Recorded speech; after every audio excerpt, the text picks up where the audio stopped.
Olá, bom dia a todos.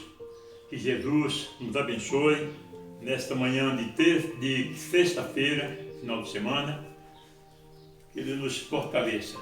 Vamos estudar um pouco mais a Gênese de Kardec, os milagres e as predições segundo o Espiritismo. Nós estamos aí no capítulo número 6, estudando sobre uranografia geral. Hoje é o tópico número 3, a matéria. Vamos lá? À primeira vista, nada parece tão profundamente variado, tão essencialmente distinto do que essas diversas substâncias que compõem o mundo. Entre os objetos que a arte ou a natureza fazem diariamente passar sob o nosso olhar, existem dois que acusem uma identidade perfeita, ou somente uma igualdade de composição. Quanta dessemelhança sob o ponto de vista da solidez, da compressibilidade, do peso e das múltiplas propriedades dos corpos entre o gás atmosférico e o fio de ouro, entre a molécula aquosa da nuvem e a do mineral que forma o arcabouço ósseo do globo. Quanta diversidade entre o tecido químico das plantas variadas que adornam o reino vegetal e dos representantes, não menos numerosos, da animalidade sob a terra. Entretanto, podemos colocar como princípio absoluto que todas as substâncias conhecidas e desconhecidas, por mais dissemelhantes que pareçam, seja sob o ponto de vista da sua constituição íntima, seja sob o aspecto da sua ação recíproca, não são de fato mais do que modos diversos sobre os quais a matéria se apresenta, senão variedades nas quais se transformam sob a direção das forças inumeráveis que a governam. O item número 4.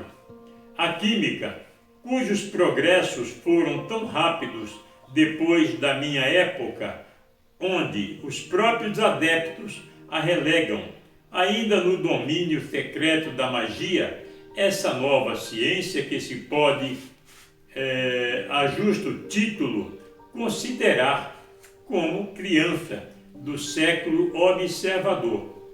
É como unicamente baseada bem mais solidamente do que as suas irmãs velhas sobre o método experimental.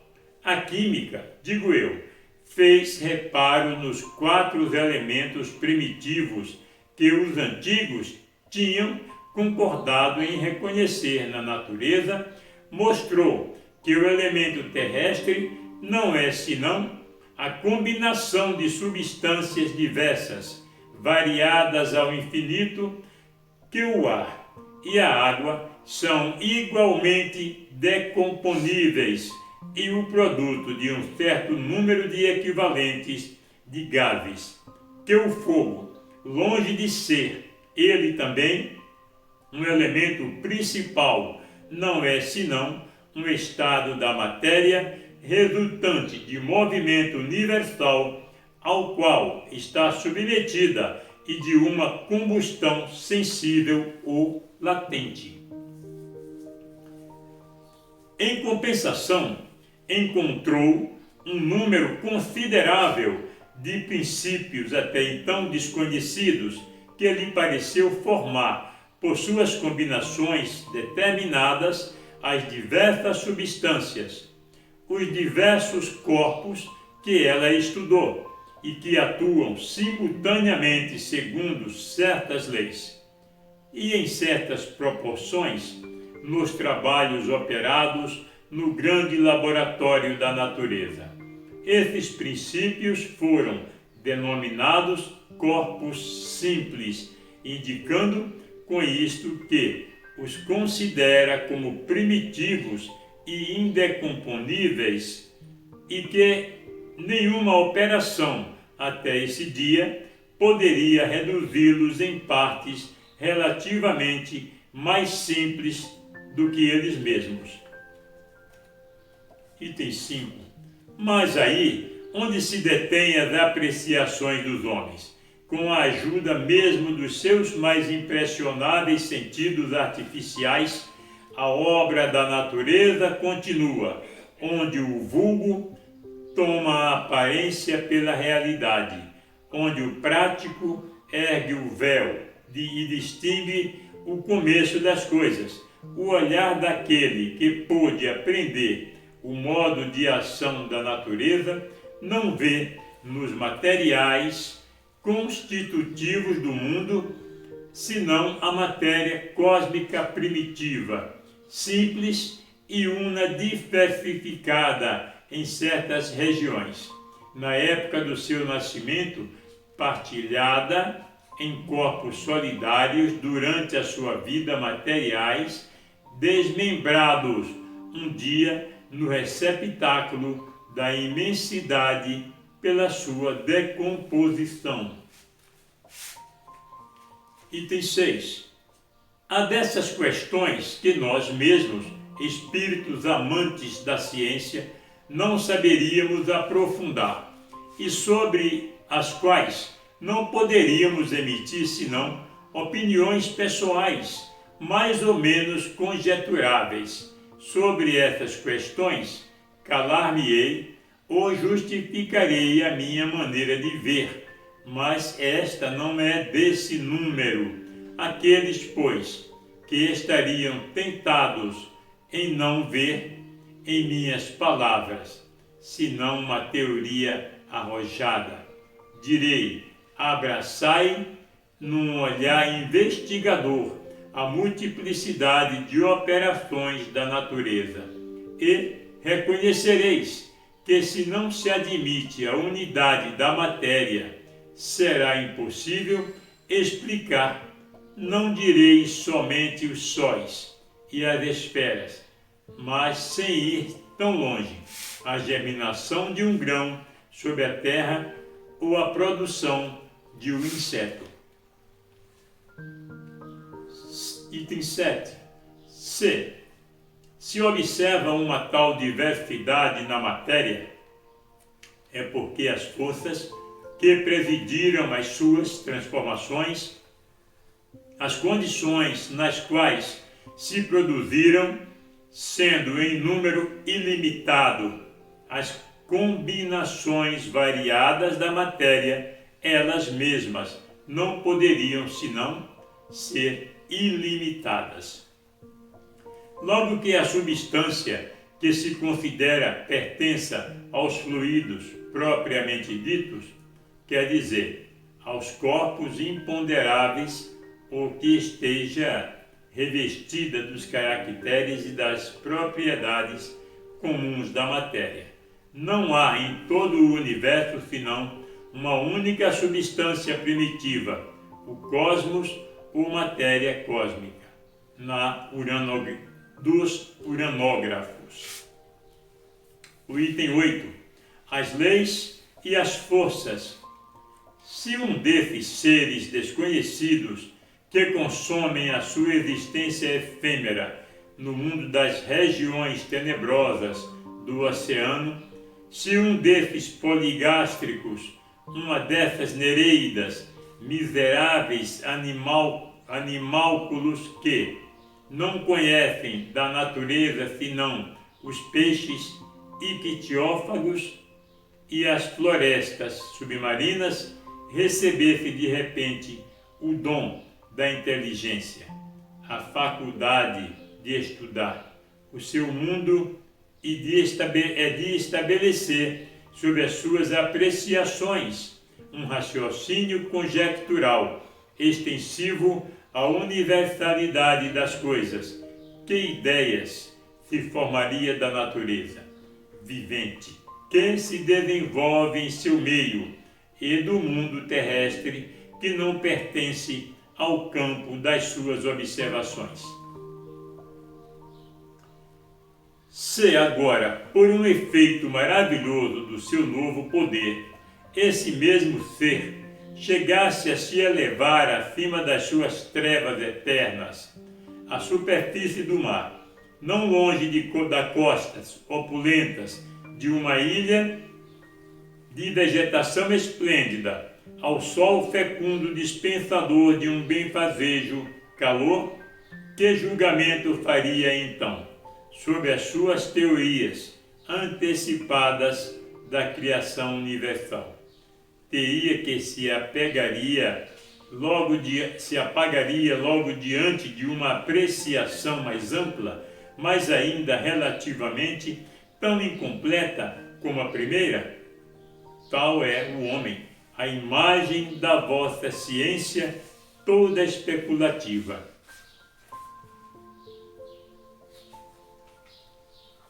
O item 9.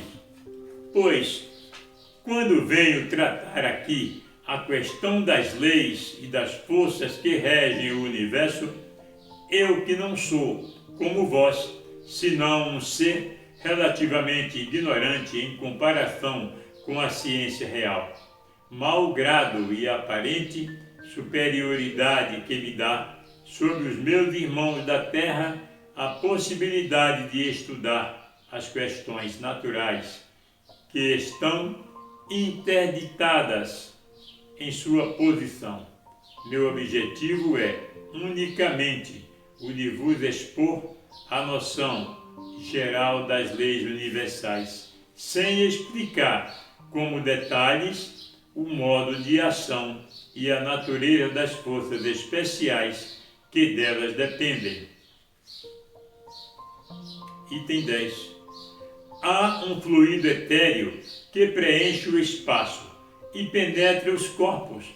Esse fluido é o éter, ou matéria cósmica primitiva, geradora do mundo e dos seres.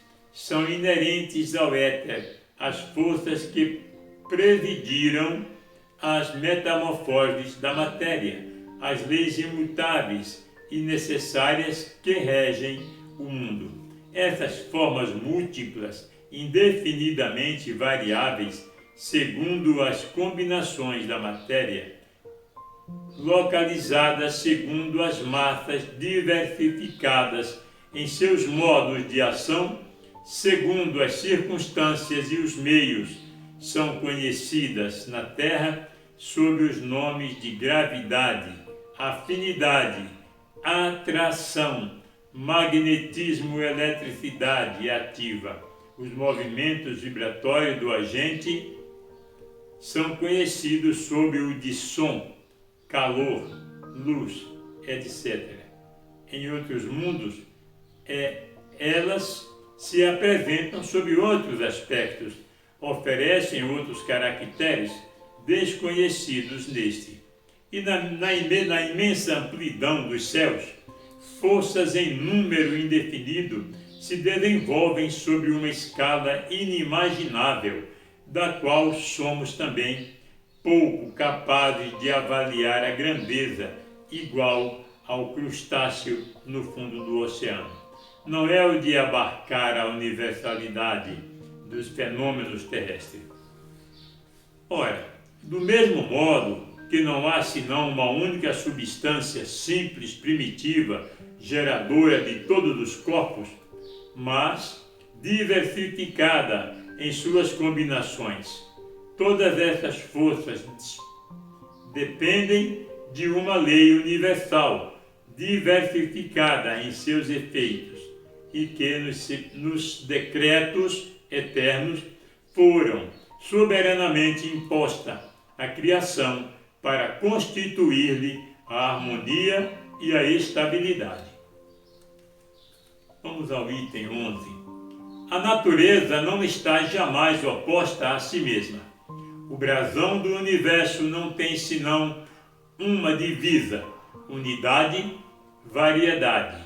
Remontando a escala dos mundos, encontra-se a unidade da harmonia e de criação, ao mesmo tempo que uma variedade infinita neste infinito canteiro de estrelas, percorrendo os degraus da vida desde o último dos seres, até Deus. A grande lei de continuidade se faz reconhecer, considerando as forças em si mesmas.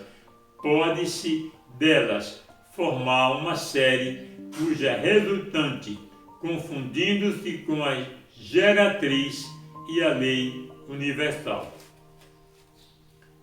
Não sabereis apreciar essa lei em toda a sua extensão, uma vez que as forças que se representam no campo das vossas observações são restritas e limitadas. Todavia, a gravidade e a eletricidade podem ser consideradas como uma larga aplicação da lei primordial que reina mais além dos seres.